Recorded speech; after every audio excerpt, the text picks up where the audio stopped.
Lord of the Mysteries. Chapter 647. Sea of Ruins. Although Gehrman Sparrow didn't show it on his face, Katlia seemed to notice the surprise in him. She simply explained, "It's a kind of flight that makes it impossible for the death announcer to continue its pursuit." Just as she said that, she discovered that Gehrman Sparrow had completely changed his attire. He wore a round neck shirt, a brown jacket, pantaloons with a dark-colored cap. He didn't look like an adventurer, and instead resembled a native of the city of Generosity, Byam. According to Nina, his clothes were drenched by a huge wave last night. Does he only have one set of decent clothes? Katla recalled and found the reason. She wasn't surprised by this. She even felt that it matched Gehrman Sparrow's insanity. He only had one set of decent clothes, spending the rest of his money on mystical items, beyonder weapons, spirituality charms, with the sole goal of raising his strength. It's no wonder the King of Immortality gave up. All he did was attack passing ships. There wasn't enough hatred to drive him to pursue us the entire way. Yes, in front of the four kings, senior pirate admirals still have a chance to escape to a certain degree. Almost arriving. Man, I haven't completed my digestion. However, acting as the crazy adventurer yesterday seemed rather effective. The crew of the future gave a very spontaneous and warm response towards it. I should completely digest it in 2 to 3 days. And even if we entered the dangerous waters, finding mermaids wouldn't be that simple. I should have enough time. Klein nodded and suppressed his urge to ask. He planned on passing by Admiral of Stars and head to his usual spot to have breakfast. At this moment, he saw a pirate who was carrying a blue fish which was alive and kicking rush in. He went straight for a corner. Seated there was the second mate of the future, Heath Doyle. His face was nearly transparent from the paleness, and his nose bridge was rather unharmonious. Pa! The fish, which was nearly a meter long, was placed in front of Bloodless. Heath Doyle extended his hands and pressed down on the fish. He bent his body bit by bit as he inched his head downwards, plastering his face to the scales as though he was kissing it.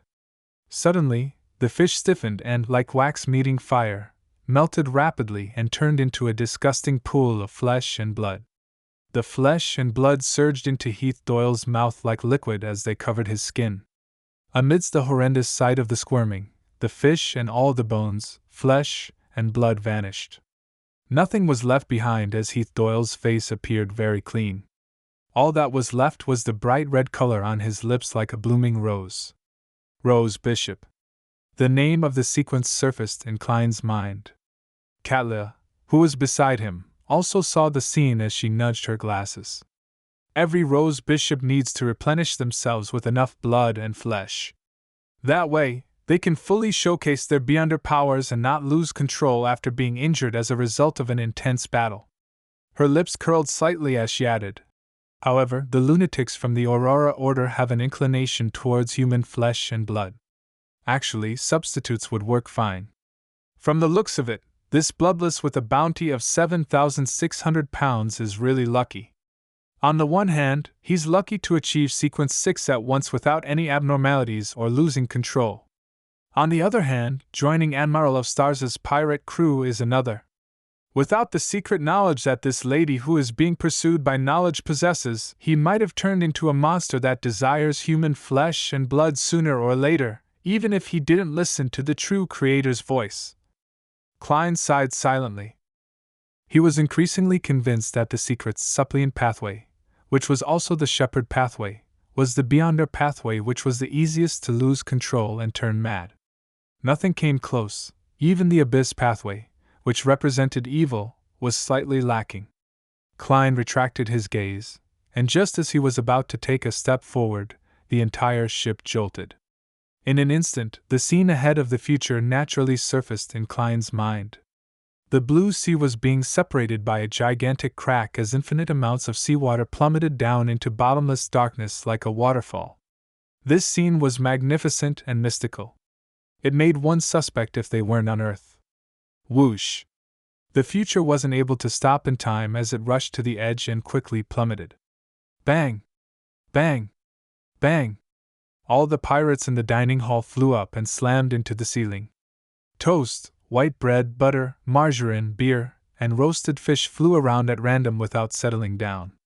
Klein also lost his balance as he couldn't help but be thrown towards the ceiling. He extended his palm in time and pressed upwards, quickly adjusting his posture like an acrobatic act, allowing him to look less pathetic. Not far away, Nina showcased her stunning balance. With the help of the ceiling, she maintained her posture. Perhaps intentionally or unintentionally, she extended her feet and kicked Frank to send the poison expert flying diagonally to a beer barrel, drenching him with pale yellow liquid. At this moment, the most casual and unfazed person was Katla. Stars swirled around her as the resplendence beneath her feet coagulated, causing her to float in midair. She wasn't affected by the sudden dip. Apart from her, Bloodless was the least pathetic. At some point in time, this rose bishop had blended into the shadows and disappeared. With the future about to plummet into the bottomless crevice, a plume of water surged up suddenly. It held up the ship and threw it high into the air and towards the other edge. After momentarily floating in the air, Klein believed that the future had landed stably on the surface of the sea. Once again, the charm from the sea god domain, which he held tightly in his right hand, wasn't used. At that moment, the sunlight outside the window shone inside, illuminating the mess inside the dining hall. Klein, who had long regained his balance, briskly walked to the window and saw that the endless sea seemed to be burning with golden flames. It appeared to have been noon the entire time. It was only morning moments ago. Klein looked up and narrowed his eyes to see that the sky was filled with sunlight. There were no clouds nor the sun, just a swath of golden rays. It's no wonder Rhodes's description of this place is that it's no longer a real ocean, but a relic of a war between the gods. As he swept his gaze, he discovered nearby ruins which were diagonally ahead. The ruins were mostly covered by seawater. Protruding out from the surface was gray stones and stone columns that formed a peak. At the top was a dome-like object. From its angle, it was able to hold up quite a large area of space. The ruins were definitely massive in the first place. Through the transparent waters, Klein saw that its base extended to the seabed without end. These are extremely dangerous waters. At some point in time, Katla came beside him. Klein turned his head over and waited for her to continue. Katla's gaze was cast forward as she said somewhat wistfully, "I haven't been here many times. Furthermore, all my visits happened a long time ago. My and not our, that means that it wasn't with the crew of the future.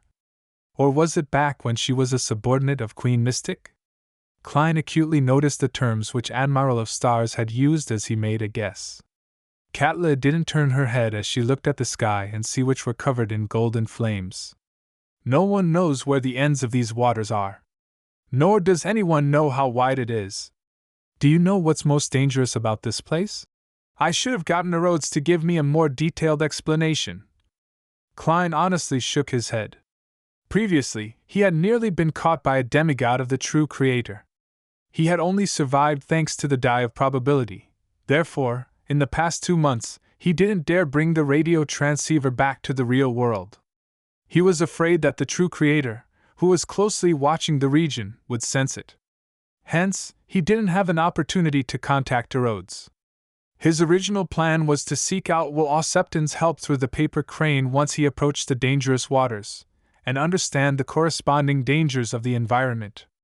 To his surprise, they had encountered King of Immortality Agalito, and the future didn't give him any time before they arrived at their destination.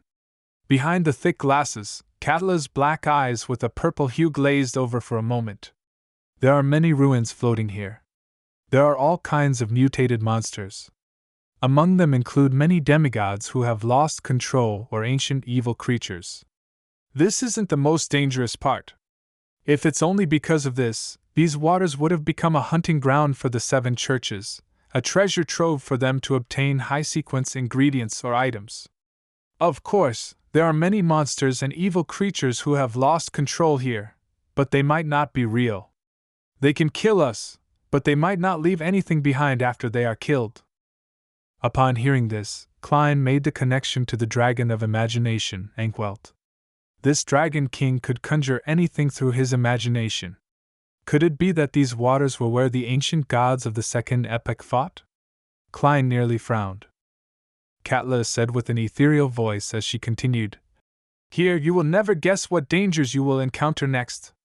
Perhaps you will just melt while approaching a ruin, turning into a wax-like monster.